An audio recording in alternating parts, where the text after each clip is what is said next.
If I gave you $100 right now and said turn this into 1,000, what would you do? Would you save it, invest it, or just let it sit there waiting for the right opportunity? Here's the truth. Most people have no idea what to do with a small amount of money. They think investing is only for the rich, and because of that, they never even start. But that's exactly how people stay stuck.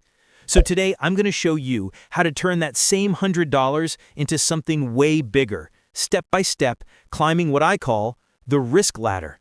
We'll start with the safest options, work our way up to the more aggressive ones, and by the end, you'll know exactly how to put your money to work, the same way wealthy Americans do it. And before we start climbing, hit that subscribe button and turn on notifications, because this channel is all about learning how money really works without the boring lectures or fake promises. The rules of the game. Before you throw your money anywhere, you need to understand the game you're playing. There's no such thing as the perfect investment. There's only the right investment for your situation. The goal isn't to find some magic stock or hidden crypto gem. The goal is to understand how risk and reward actually work and use that balance to your advantage. Everything starts with 3 simple questions.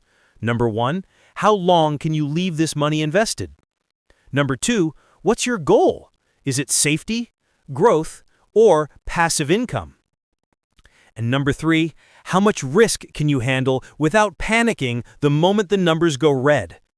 Once you have those answers, you'll know where to start on the risk ladder. In this video, we'll climb through 5 levels, from ultra safe to high risk, high reward. Each one has its place, and each one can make sense depending on your goals. Oh, and drop a quick comment right now. Are you more of a conservative, moderate, or aggressive investor? I'm curious how far you'd go up this ladder. The roadmap of the ladder. All right, so here's the plan. The risk ladder has 5 steps, and each one comes with a different balance of safety and potential reward.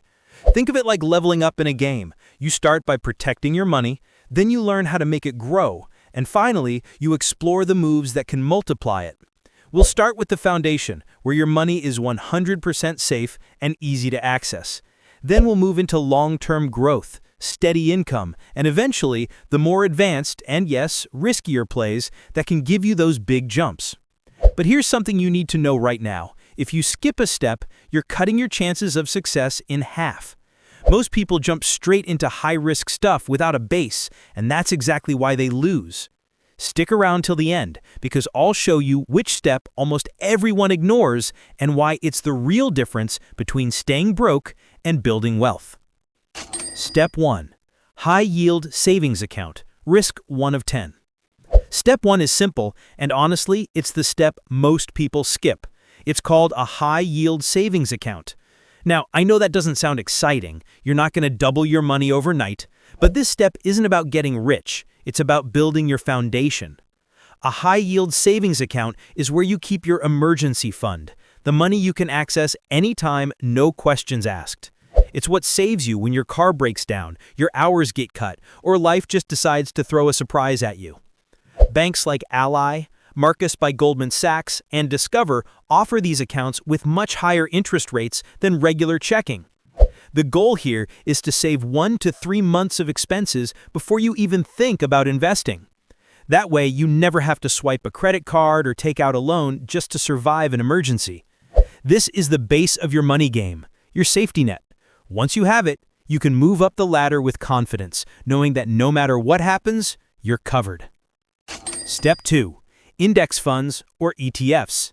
Risk 3 of 10. Now that your foundation is set, it's time to make your money start working for you. Step 2 is investing in index funds or ETFs, and this is where the magic of real growth begins. Here's the deal. Instead of betting on one company, an index fund lets you own a tiny piece of hundreds of them all at once. When you invest in something like the S&P 500, VOO or SPY, or the total market, VTI, you're basically saying, I believe in the US economy. And historically, that's been a pretty solid bet, around a 7% average return per year over the long term. With as little as $100, you can start buying fractional shares through platforms like Vanguard, Fidelity, or Charles Schwab. The key here is consistency. Keep adding money, ignore the market noise, and let compound interest do its thing. This is the step that most people overlook, but it's also the one that quietly builds real wealth over time. Step 3. REITs, Real Estate Investment Trusts. Risk 4 of 10. Step 3 is where you start earning passive income, money that comes in without you having to clock in. Welcome to REITs, or Real Estate Investment Trusts. They're basically companies that own and manage real estate, things like office buildings, apartments, shopping centers, even data centers, and they share the profits with investors like you. By law, REITs have to pay out at least 90% of their profits as dividends. That means they're designed to generate income. You can buy individual REITs like Realty Income, ticker symbol O, or Prologis, PLD, or go for something broader like VNQ, a Vanguard fund that holds dozens of them. You can buy fractional shares of REITs through brokers like Fidelity, Schwab, or Robinhood. No huge down payment, no dealing with tenants or repairs. It's a simple way to add real estate exposure to your portfolio. And while it's not risk-free, it gives you a steady stream of income while your other investments keep growing. Step 4. Individual stocks. Risk 6.5 of 10. Now we're moving into a level that can be exciting and a little dangerous if you don't know what you're doing. Step 4 is investing in individual stocks. This is where you pick specific companies to own instead of a whole basket like an ETF. The upside? Bigger potential returns. The downside? More risk if you guess wrong. Here's how to keep it simple. Invest in companies you actually understand. Look for solid profits, steady growth, low debt, and a clear plan for the future. Big names like Apple, Microsoft, Google, and Amazon are great examples of strong, proven businesses. And thanks to fractional shares, you don't need thousands of dollars to start. $100 is enough to get in the game. But here's the golden rule. Don't put all your money in one stock. Diversify, even if it's just a few names. And think long-term. Investing in companies is about owning a piece of something that grows over time, not about flipping for quick cash. Be patient, stay consistent, and let your investments work quietly in the background. Step 5. Cryptocurrency. Risk 9 of 10. Now we've reached the top of the ladder, the wild zone. Step 5 is cryptocurrency. And let's be honest, this is where fortunes are made and lost. Bitcoin, Ethereum, and other digital assets have created millionaires overnight and wiped out just as many the next week.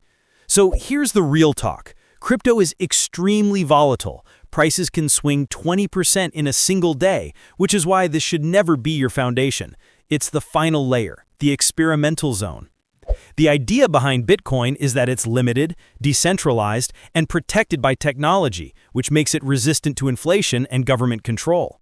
Sounds great, but the price still depends heavily on public trust and hype. If you want to invest, treat crypto like a small side bet, money you can afford to lose. Use reputable platforms like Coinbase and move your coins to a secure wallet like a ledger if you plan to hold long-term. Don't chase quick profits or follow hype. The smartest investors see crypto as a way to diversify, not as a lottery ticket. So let's recap the ladder. Step 1, your high-yield savings account. That's your safety net. Step 2, index funds or ETFs, your long-term growth engine. Step 3, REITs, for steady passive income. Step 4, individual stocks, higher risk, higher reward.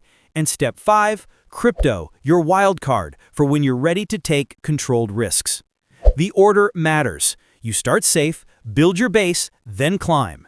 Each step gives you more confidence, more knowledge, and more control over your money. You don't need thousands to start. You just need to start. The difference between people who stay broke and people who build wealth is simple. One took action, the other waited for the perfect moment. If this video helped you understand how to make your first $100 work smarter, hit that subscribe button right now.